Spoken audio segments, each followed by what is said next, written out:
Merhaba arkadaşlar, kanalıma hoş geldiniz. Bugün sizlerle runner yapıyoruz. Suplalarını paylaşmıştım. Şimdi onun takımı olan bu runner yapıyoruz. Ben bunu ortada küçük yaptım. Suplalarla kullanabilmek için hem enini dar hem boyunu kısa yaptım. Model daha geniş ve daha da uzun yapılabilir. Yapım aşamasında bunu nasıl genişletebileceğinizi ve uzatabileceğinizi gösterdim. Runner'a ve suplalara takım olarak bu şekilde de bir yastık yapabilirsiniz.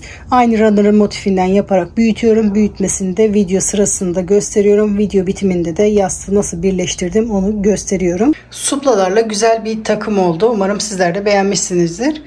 Yapımı çok kolay, rahatlıkla yapabilirsiniz. Çok da az ip gidiyor, çok fazla ip gitmiyor. Bunu standart ölçü yapmadım. Kendi masama göre ve suplalarıma göre çalıştım. Enini o yüzden dar yaptım. İsteğe bağlı olarak bunu genişle yapabilirsiniz. Sehpa örtüsü olarak da kullanabilirsiniz. Masadan sarkıtarak da kullanabilirsiniz. Sizlerden ricam, ben de emeklerimin karşılığını alabilmem için yapım aşamasına geçmeden videoya bir beğen ve yorum yaparak destek olursanız sevinirim arkadaşlar. Video sırasında ip tanıma aşaması, yapım aşaması ve video sonunda da ne kadar ip kullandığımı belirtiyorum. Videoyu atlamadan izlersek bütün detaylara ulaşmış oluruz. Şimdi size daha fazla bekletmeden ip tanıma aşamasına geçebiliriz. Bu modeli yaparken ipin özelliği 2 mm koton poliester karışımı makrome ipi. %100 koton makrome değil arkadaşlar. Bu %100 koton değil. %46 koton, %40 polyester, %14 rayon. Bu yüzdelikler değişebiliyor. Ben de her ip aldığımda bu yüzdelikler değişiyor. Buna takılı kalmayalım. Bu metre ile gramlar size yardımcı olabilir. 250 gramda 250 metre ip var. %100 koton makrome iplerinde bu yüzdelikler tutmuyor arkadaşlar. 250 gramda 250 metre ip olmuyor. 150 metre kadar ip oluyor. Türkiye'de ben bu şekilde benzer bir ip almıştım. Bunun özelliği de aynı. Bu da kotonlu polyester karışımı ip. 250 metrede 250 gram ip var. Bunun linkini aşağıda açıklama kısmına ekleyeceğim. Oradan bakabilirsiniz arkadaşlar. Yastığı yaparken de bu şekilde %100 koton ip kullandım. %100 koton ip deyince makrome ipleriyle karıştırmayın arkadaşlar. Bakın böyle %100 normal koton ip. Bu makrome değil. Runner'da makrome ip kullanmıştım. Şimdi yapılışına geçebiliriz. Modele sihirli halka yaparak başlıyorum. Orta parmağımdan önden arkaya doğru bu şekilde doluyorum. Birleşim noktasından tutuyorum. İpin altından beri tığımı geçiriyorum, ipi alarak bir zincir atıyorum. Bu şekilde halkamı oluşturuyorum. Bu benim ilk zincirim. İlk trabzan için 3 zincir çekiyorum toplamda. Bu benim ilk trabzanım. Toplamda 4 trabzan yapıyorum. Bu 1 2 3 ve 4. Arada 3 zincir. Tekrar aynı boşluk içerisinde 4 trabzan yapıyorum. 1 2 3 ve 4. Arada 3 zincir çekiyorum. Bu şekilde 4 tane trabzandan 2 sefer daha yaparak toplamda 4 tane yapıyorum. Toplamda 4 tane dörtlü trabzan yaptım. Şimdi halkamı iyice sıkıyorum.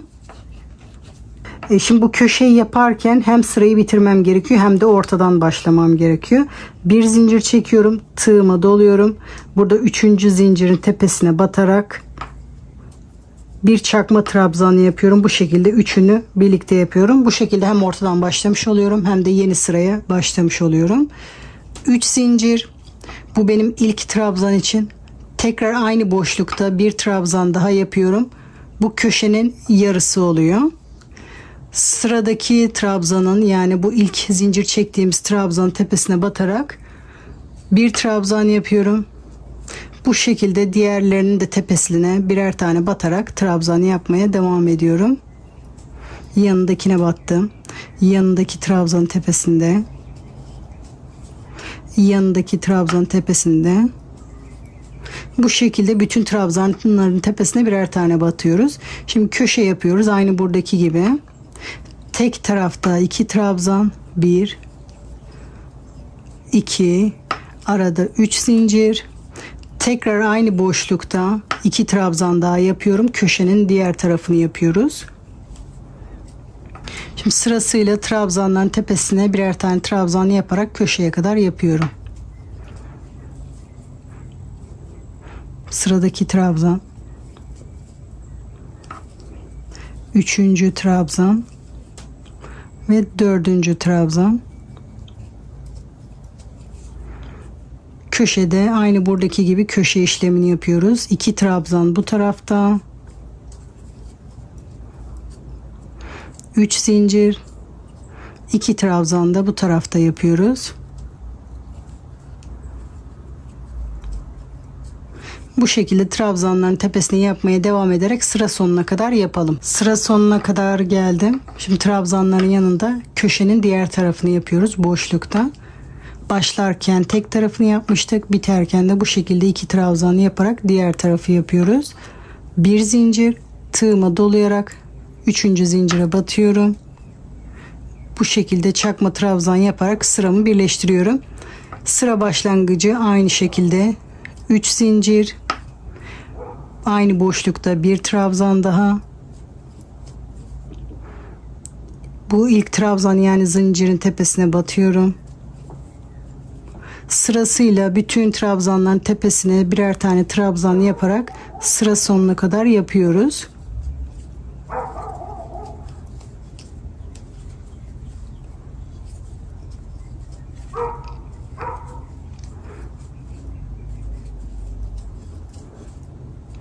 Sıra sonuna kadar geldim. Köşeler aynı. Başlangıçlar hep aynı olacak. Köşeler aynı olacak. Bunu büyütene kadar. Boşlukta 2 trabzan, 3 zincir, tekrar aynı boşlukta 2 trabzan yaparak köşeyi de bu şekilde yapıyorum. Trabzanların tepesine batarak aynı buradaki gibi sırayı tamamlıyoruz. Bu şekilde sıra sonuna kadar yapalım. Sıra sonuna kadar geldim. 1 zincir, 3. zincire batarak bir çakma trabzan. Şimdi yeni sıraya 3 zincir çekerek başlıyorum. Buralarda 2 trabzan yapıyorduk. İlk zincirle birlikte. Şimdi artık bunu kesmeye başlayacağım. Ben o yüzden toplamda 3 trabzan yapıyorum ilk çektiğim zincirle. Bu modeli büyütmek istiyorsanız aynı buradaki gibi, supladaki gibi bu kısımdan büyütebilirsiniz. Şu anda ben küçük yapacağım. Gördüğünüz gibi motiflerimi bu şekilde küçük yapacağım. O yüzden bakın 3 sıra yaptım. Büyütme işlemini bu orta kısımdan yapıyoruz. Eğer daha büyük istiyorsanız bu şekilde suplada yaptığımız gibi 5 sıra yaparak bu kısmı büyütebilirsiniz. İstediğiniz kadar büyüttükten sonra bu yapacağım kesme işlemini yapıyoruz. 5 zincir. Buralarda 2'şer tane çoğaltmıştık. 2'şer tane de keseceğiz. 1, 2, 3. trabzanın üzerinde trabzan yapmaya başlıyorum.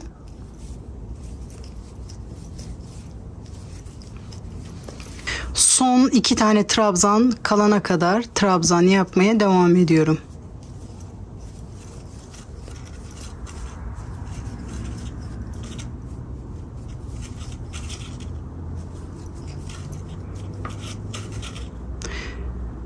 Sonuncu trabzan tepesine de yaptım. Son 2 tane kaldı. Oraya yapmıyorum.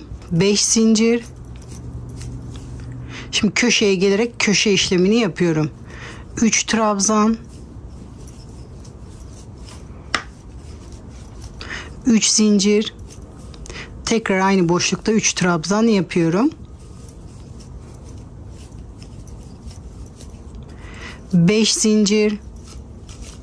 Şimdi burada başlangıçta yaptığımız işlemi burada yapıyoruz. 2 trabzan atlayarak 3.'ye trabzan yapmaya başlıyorum. Bu şekilde diğer kenarlarda yapıyoruz. Hepsinden kesiyoruz başında ve sonunda. Bu şekilde sıra sonuna kadar yapalım. Sıra sonuna kadar geldim. Sıra sonunda da 3 trabzan yaptım. 1 zincir çekiyorum. Birleştirme kısmı aynı. 3. zincire batarak bir çakma trabzan yapıyorum. Sıramı birleştiriyorum. 3 zincir çekerek yeni sıraya başlıyorum. Şimdi aynı sırayı tekrar ediyoruz. Toplamda 3 trabzan yapıyorum. İlk çektiğim zincirle birlikte. Şimdi 5 zincir. Direkt 3. zincirin içinde de bir sık iğne yapabilirsiniz. Boşlukta da bir sık iğne yapabilirsiniz. İkisi de oluyor. Şimdi tekrar kesme yapmam gerekiyor. 5 zincir. 2 trabzan atlıyorum. 3. trabzan tepesine bir trabzan yapıyorum.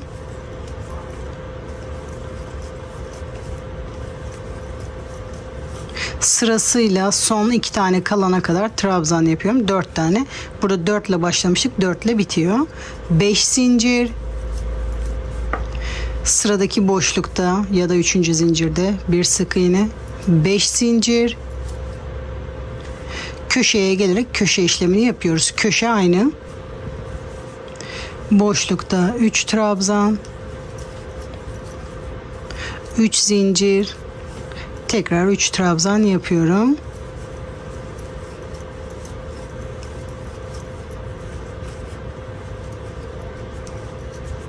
Beş zincir.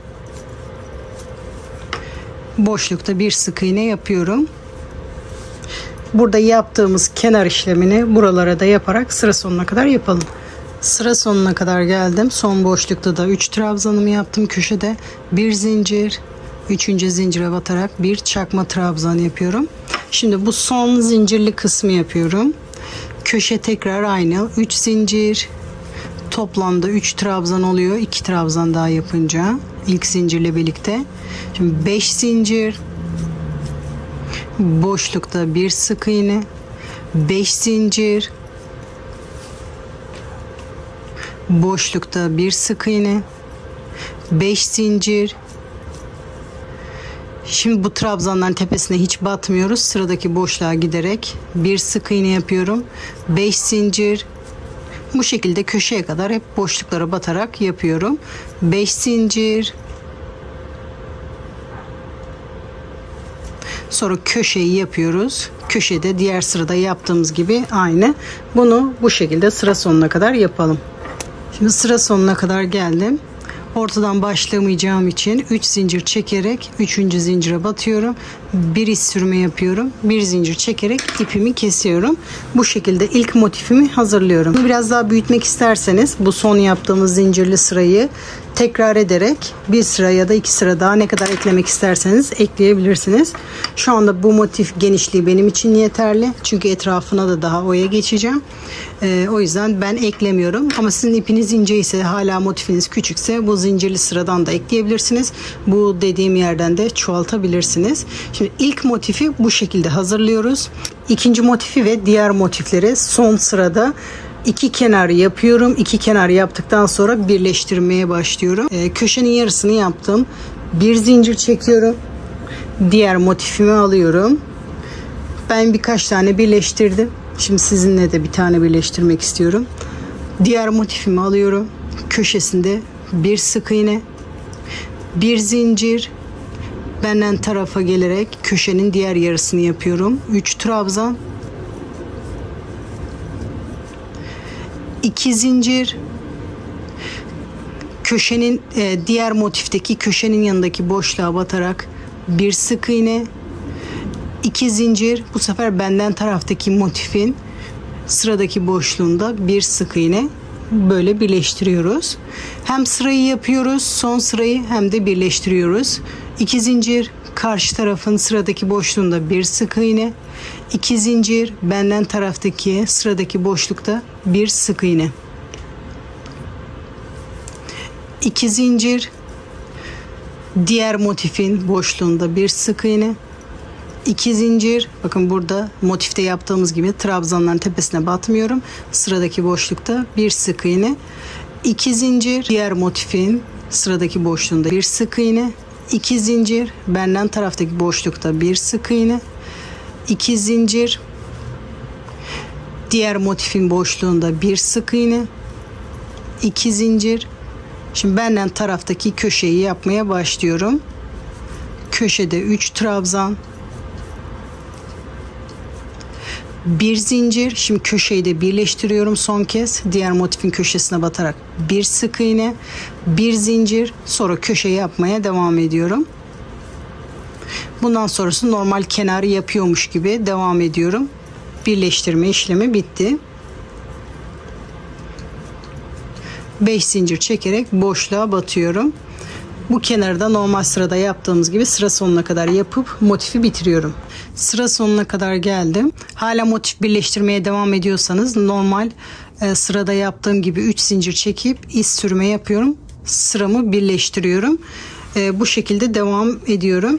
Ama eğer bu son motifiyseniz bu ara motiflerde birleştirirken bu şekilde yapıyoruz. Ama şu anda benim bu son motifim. Kenar yapılışına geçeceğim. Siz de son motifte aynı bu kenarda yaptığımız gibi yapıyorum. Bütün motifleri birleştirelim. Birleştirdikten sonra son motifte bu işlemi yapıyoruz. Siz de masanızın ölçüsüne göre kaç tane birleştirmek istiyorsanız birleştirebilirsiniz. Ben toplamda 5 yaptım. Çünkü masamın ölçüsüne göre suplayla kullanınca masanın başında ve sonunda suplayı koyunca ortada olmasını istiyorum. Sarkma payı olsun istiyorsanız bunu daha da uzun yapabilirsiniz. Normal bu kenarlarda yaptığım gibi birleştiriyorum. Bir zincir, bir çakma trabzan. Şimdi kenar işlemine geçiyorum. Kenar işlemi de aynı bu son sıradaki gibi. 3 zincir, aynı boşlukta 2 trabzan daha yaparak toplamda 3 trabzan yapıyorum. 5 zincir, sırasıyla boşluklara batarak köşeye kadar geliyorum. 5 zincir, sıradaki boşlukta bir sık iğne. Normal bu son sırada yaptığımız işlemi yapıyoruz. Köşeye kadar yapalım. Şimdi köşeye kadar geldim. Köşeden de bu kenara kadar aynı işlemi yapıyoruz. Bu köşeye kadar aynı işlemi yapalım. 5 zincir, sıradaki boşlukta bir sık iğne. Bu aynı işlemi bu köşeye kadar yapıyoruz. Burada köşe yapmayacağız. Buraya kadar yapalım. Ek yerine kadar geldim. Şimdi bu dikdörtgen bir runner. Sadece 4 köşesi olacak. Şu anda 2 köşeyi yaptık. Diğer 2 köşede bitimindeki köşelerde olacak. Buralarda artık köşe olmayacak. Sıranın devamıymış gibi olacak. Şimdi burada köşe işlemi yapmıyoruz.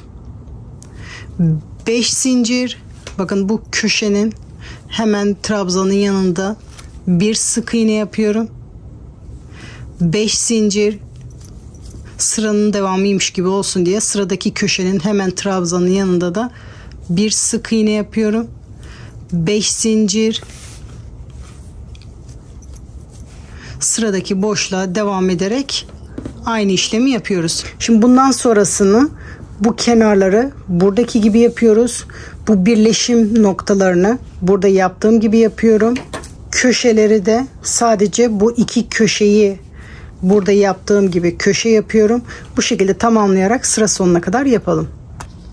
Şimdi sıra sonuna kadar geldim. Bütün kenarları yaptım. Buralarda da köşeleri yaptım. Sıra sonuna kadar geldim. Şimdi bu sırada ne yapacağımızı bu kenar sayılara göre karar veriyoruz. Bu köşeden beri bu boşlukları saymaya başlıyoruz. Diğer köşeye kadar. Benimki toplamda 34 tane. Bu boşlukların tekli rakamla bitmesi gerekiyor ki bu kenar oyası denk gelsin. Şu anda benim 34 tane. Eğer burası 33 tane olsaydı direkt kenarı yapıp denk gelecekti. Şimdi bunu denk gelmesi için bir sıra daha ekleyeceğim. Ondan sonra tekrar sayacağım. Eğer bu kenar sayısı sizin tekli bitiyorsa bu kenar oyasını şu anda da yapabilirsiniz. Bunu biraz daha genişletmek istiyorsanız 2 sıra daha bu zincirli sıradan eklemeniz gerekiyor. Aynı bu son sırayı tekrar ederek. Şu anda benim sayım çiftli bitiyor. Denk gelmiyor. Çok da geniş de olmasını istemiyorum. Sadece bir sıra bu zincirli kısımdan ekleyip ondan sonra oyasına devam edeceğim. Şimdi aynı son sırada yaptığım işlemi bu tekrar ediyoruz. 3 zincir, köşede 3 trabzan, 5 zincir, sırasıyla boşluklara bu şekilde batarak yapıyorum. 5 zincir, boşlukta bir sık iğne. Köşeyi de aynı şekilde yapıyorum. Bakın köşeden sonra diğer kenara da artık uzun bir tek kenar oldu. Burayı da zincirli yaptık. Şimdi bu sırada da diğer sırada yaptığımız bu zincire de batarak sıra sonuna kadar yapıyoruz. Bu sırayı aynı şu son sıra onu tekrar ediyoruz. Köşeye kadar yapıyorum. Köşeye kadar geldim. Burası ilk kenar. Köşeye kadar geldim. Köşede trabzan yapmaya devam ediyorum. 3 zincir, köşede tekrar 3 trabzan yapıyorum.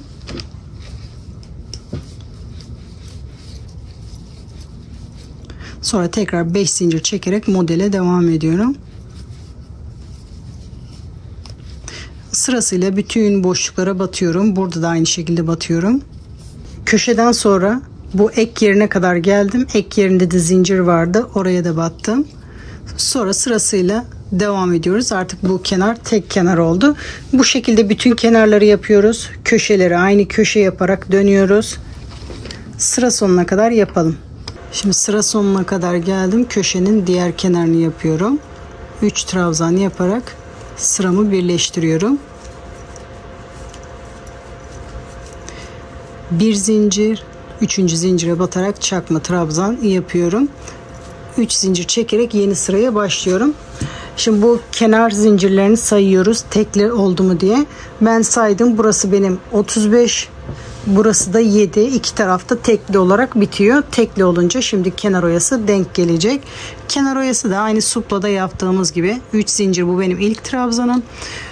Boşluk içerisinde 4 trabzan daha yaparak toplamda 5 trabzan olmasını sağlıyorum. 3, 4 ve 5. Toplamda 5 oldu. Şimdi sıradaki boşluğa batarak bir sık iğne. Tekrar tığımı dolayarak hiç zincir çekmiyorum. Sıradaki boşluğa trabzan yapmaya başlıyorum. Boşluk içerisinde ilk önce 5 trabzan. 2, 3, 4, 5. Arada 3 zincir. Tekrar aynı boşluk içerisinde 5 trabzan yapıyorum. 1, 2, 3, 4 ve 5. Hiç zincir çekmeden sıradaki boşlukta bir sık iğne yapıyorum. Hiç zincir çekmeden sıradaki boşluğa gelerek 5 trabzan yapıyorum. 1, 2, 3, 4 ve 5. Arada 3 zincir. Tekrar aynı boşlukta 5 trabzan yapıyorum. 1, 2, 3, 4, 5. Hiç zincir çekmeden sıradaki boşlukta bir sık iğne yapıyorum. Hiç zincir çekmeden buraya da aynı kenar oyasını yapıyorum. 5 trabzan.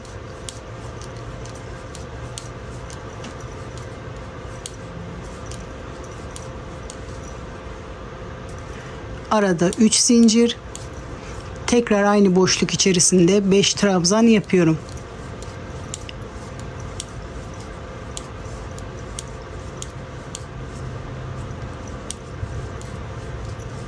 Hiç zincir çekmeden sıradaki boşlukta bir sık iğne yapıyorum.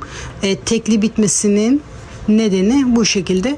Sonuncu boşlukta bu şekilde bir sık iğne yaparak bitirmemiz gerekiyor ki köşeye kadar denk gelsin. Şimdi köşeye gidiyorum. Köşede de aynı işlemi yapıyorum. 5 trabzan.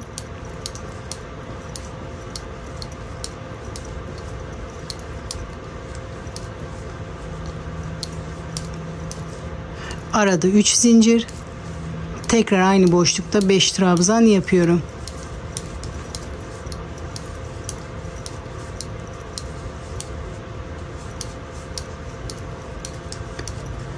Hiç zincir çekmeden sıradaki boşlukta bir sık iğne yapıyorum. Sonra diğer kenara başlıyoruz.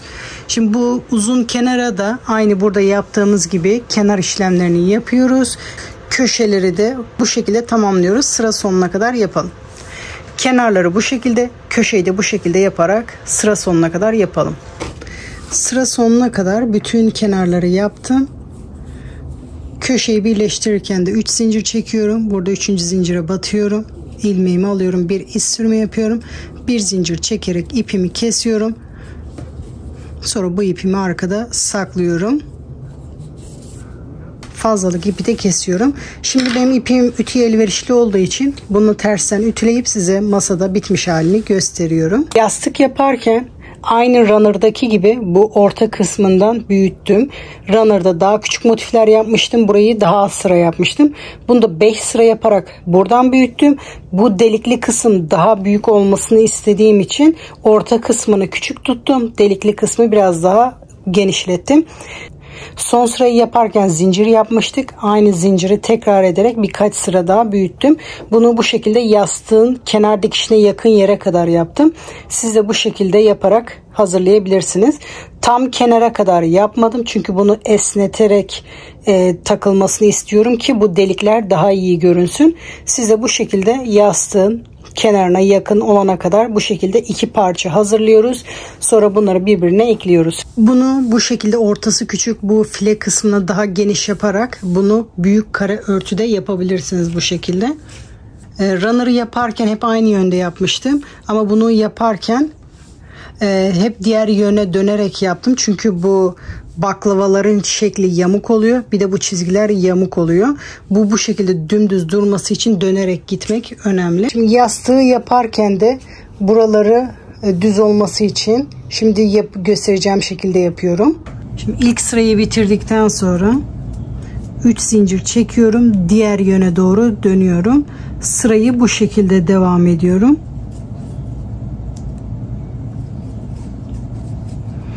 Sayılar aynı ama bu şekilde tersine dönerek yapıyoruz. Bunu sıra sonuna kadar tamamlıyorum. Sıramı tamamladım. Tekrar 3 zincir çekerek diğer yöne doğru dönüyorum. Bunu bütün sıralarda bu şekilde yapıyoruz. Bu şekilde her sırada arkasını dönerek bu şekilde yaparsak baklava dilimlerimiz daha düzgün olacaktır. Şimdi iki yönü de aynı olduğu için fark etmiyor. Bir tanesinde ipimi kesmiyorum birleştirmek için. Şimdi ikinci motifimi de üzerine yerleştiriyorum. Bakın köşede bittik. Şimdi hem birleştireceğim hem de sıraya devam edeceğim.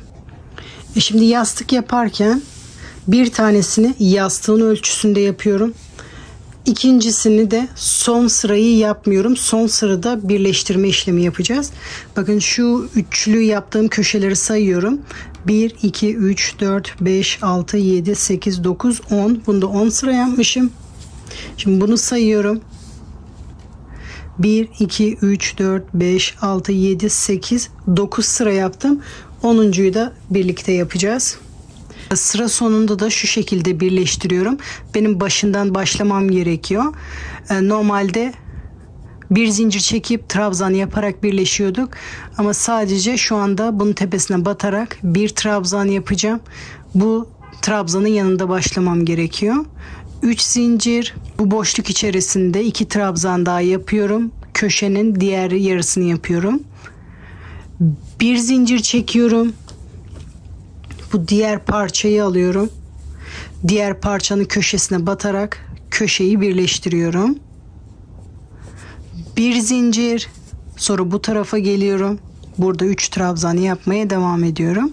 Şimdi hem son sırayı yapıyoruz hem de birleştiriyoruz. 2 zincir. Şimdi köşenin yanındaki boşluğa giderek bir sık iğne. 2 zincir. Benden taraftaki boşluğa gelerek bir sık iğne yapıyorum. 2 zincir. Diğer parçadaki sıradaki boşluğa batarak bir sık iğne. 2 zincir. Benden taraftaki boşluğa gelerek bir sık iğne yapıyorum. Bakın hem sıranın devamıymış gibi görünüyor. Ek yeri de çok fazla belli olmuyor. Bu şekilde sıra sonuna kadar birleştiriyoruz. 2 zincir. Diğer tarafta bir sık iğne. 2 zincir. Benden taraftaki boşlukta bir sık iğne. Bu şekilde köşeye kadar birleştirelim. Köşeye kadar geldim. Karşı tarafın boşluğuna batmıştım. Şimdi 2 zincir çekerek benden taraftaki boşluğa geliyorum. 3 trabzan yapıyorum. Köşenin yarısını yapıyorum. Bir zincir, diğer tarafın köşesine batarak bir sık iğne yapıyorum. Bir zincir, benden tarafa gelerek köşenin diğer tarafını yapıyorum. Köşeyi de bu şekilde dönüyoruz. Şimdi normal kenarda yaptığım birleştirmeye devam ediyorum. 2 zincir, köşenin yanındaki boşlukta bir sık iğne, 2 zincir, benden taraftaki boşlukta bir sık iğne, 2 zincir, karşı taraftaki sıradaki boşlukta bir sık iğne, 2 zincir, benden taraftaki sıradaki boşlukta bir sık iğne. Köşede bu şekilde oluyor. Bunu bu şekilde birleştirmeye devam ediyoruz. Bir kenarı birleştirdik. Bu kenarı birleştiriyoruz. Bu kenarı da köşeye kadar birleştiriyoruz. Bunun 3 kenarını birleştiriyorum. Bu altında da yastığı geçirmek için boşluk bırakacağım. Şimdi bu köşeye kadar yapalım. Şimdi son kenara kadar geldim. Bu son kenarda yastık mesafesi bırakacağım. Bu komple açık bırakınca burası bayağı bir geniş duruyor. İyi durmuyor. Yastığı geçirince de kötü duracak. Şimdi bunun kenarlardan bir kısmını birleştireceğim. Ortada yastık geçecek mesafe bırakacağım. Bunu siz kendi yastık ölçünüze göre ayarlayabilirsiniz. Ben şimdi bu üçüncüye kadar birleştireceğim. Aynı şekilde diğer tarafta da üçüncüye kadar birleştireceğim. Bunun hala bir sırasını yapmadık. Son sırayı da bitirmem gerekiyor. Şimdi birleştirmeye devam ediyorum. 2 zincir. Karşı tarafta bir sık iğne. 2 zincir. Benden taraftaki boşlukta bir sık iğne. 2 zincir. Birleştirmeye devam ediyorum. İşaret aldığım yere kadar. 2 zincir. Benden taraftaki boşlukta bir sık iğne. Sonuncu işaret aldığım boşluğa kadar geldim. Onu da birleştiriyorum. 2 zincir çekerek benden taraftaki boşluğa geliyorum. Şimdi bunu buraya kadar, buna denk gelen yer burası. Burada bıraktığım mesafeyi burada da bıraktım. Şimdi buraya kadar birleştirmeden normal sırada yaptığım gibi devam ediyorum. 5 zincir, sıradaki boşlukta bir sık iğne. 5 zincir, sıradaki boşlukta bir sık iğne. Normal sırada yaptığım gibi yaparak o işaret aldığım yere kadar örelim. Şimdi işaret aldığım yere kadar geldim. 2 zincir, diğer tarafta işaret aldığım boşluğa batıyorum. 2 zincir, benden taraftaki boşluğa batıyorum. Birleştirmeye devam ediyorum. 2 zincir, diğer taraftaki boşluğa batıyorum. 2 zincir, benden taraftaki boşluğa batıyorum. 2 zincir, diğer taraftaki boşluğa batıyorum. 2 zincir, bu başlangıçtaki trabzan yerine yaptığımız 3 zincirin tepesine batarak sıramı birleştiriyorum. İz sürümü yapıyorum. Bir zincir çekerek ipimi burada kesiyorum. Sonra ipimi arkada saklıyorum. İsterseniz bu şekilde sade takabilirsiniz. İsterseniz köşelere püskül takabilirsiniz. Bu videoda püskül yapılışını göstermeyeceğim. Daha önceki birçok videomuzda püskül yapılışı var. O videolara bakarak püskül yapılışına bakabilirsiniz. Benim bu şekilde daha önceden hazırlamış olduğum püsküller vardı. Kendi rengine yakın. Bunları köşede takıyorum.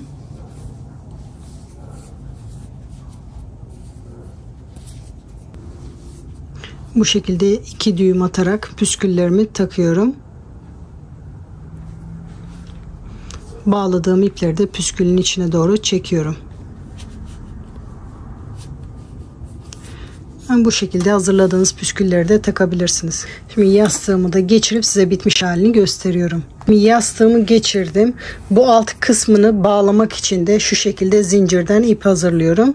Siz de bağlamak için böyle zincirden ip hazırlayabilirsiniz. Ben de şimdi buna yeterince düğüm atabilecek kadar uzun zincir çekip geliyorum. Zincirleri saymadım. Bu şekilde yeterince zincir çektikten sonra ipimi kesiyorum.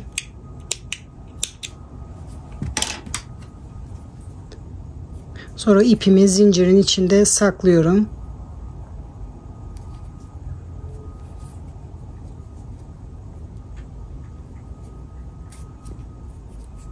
Sonra hazırladığım iple ortadan bağlıyorum. Bu bir tane ip sizin için yeterli değilse 2 tane de yapabilirsiniz. Ben şu anda 1 tane yapacağım, yeterli. İpimi oradan geçirerek düğümümü atıyorum.